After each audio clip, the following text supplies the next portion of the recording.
Táistí Donnach Ration Reach, agus inniu, Tommy Dul, Chian Tapáin, Fech, Scale Feen Varshaw, Serkliche, Mi Honne, agus, Nietzsche son, Intoch Sauce Lenzel, Ach, Fekke Shay, Nach Sel, Nach Droch Sel Ta An, so, come on, Tarlin, agus Lame and Fui.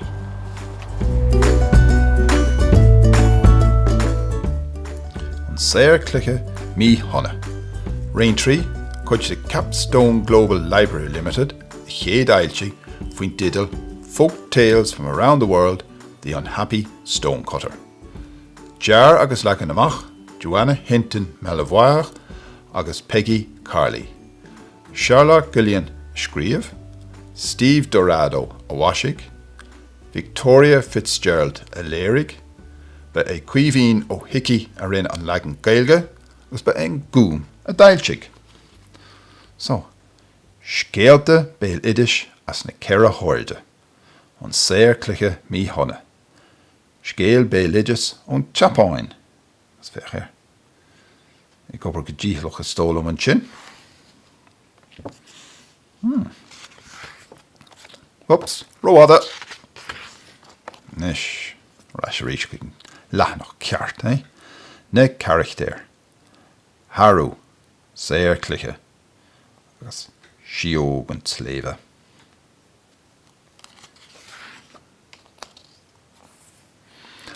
Fado, vi Serkliche sa Chapáin.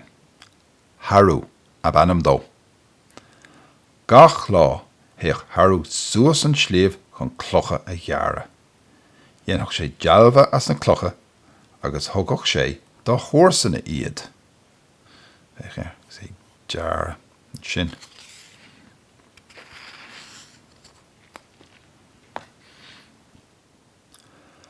Chúla Haru scéalte faoi hiog.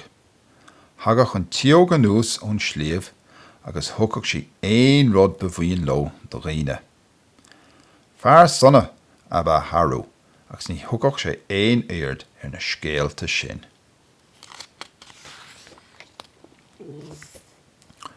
Láháin, hog Haru jalaf chuig far sever. Bhí teach álan ag an bhar. Ba bhá lomsa a bheith sever sa Haru nuair a chonig sé an teach. Sin dul bháil agus ní bhraíonn sé sonna sásta níos, eh? Bhí an tiog ag éisteach leis. Nuair a bhain Haru a thach féin amach, bhí an teach I bhád níos mó, agus é lán le rudaí áile. Bhí Haru an sásta, agus ní rádó ein obair a dhéanamh níos mó. Wow, sin teach olmhór ná heil.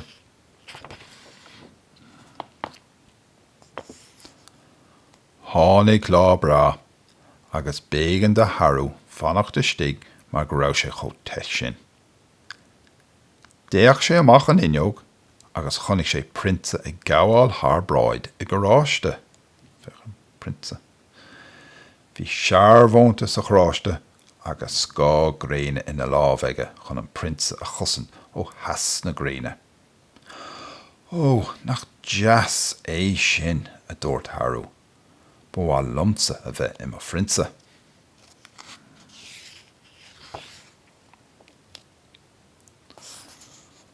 Thug an tiog mian nach rí de Haru a ríis.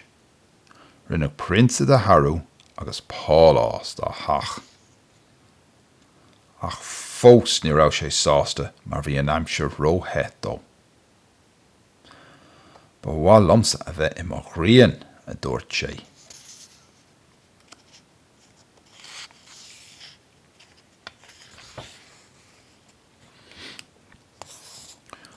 Thug an tiog mian nach rí de Haru a ríis eile. Rinneadh grian de Haru. Ba é chur an féir agus na bara ag fás an sin. Ach an sin tháinig scamal mór agus ní raibh an grian in an taitneamh. Bhí Haru le ceangal. Nílam in an taitneamh, a dúirt Haru. Ba bhálum a bheith I mo scamal.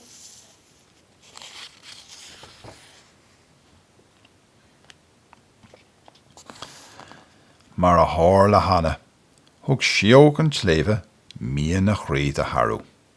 rinneach scamal de. Déanfaidh mé báisteach sa Harú. Thosaigh sé corbáisnaí.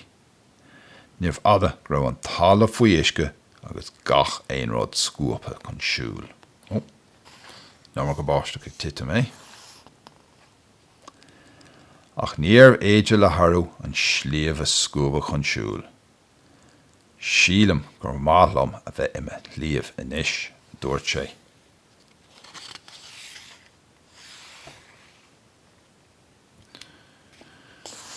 Fuair Harú mian a chré agus rinneach sliabh de. A chonig séir cluiche lá agus thosaigh sé ag brise clocha an sliabh lena chasúir. Barlam a bheith imime héir chlocha a ríis, dúirt Harú.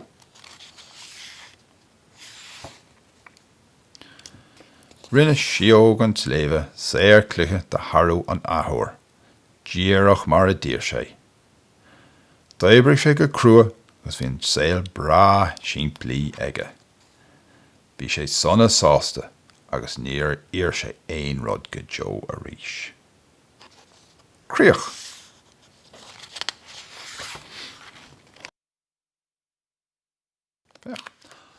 An ceacht.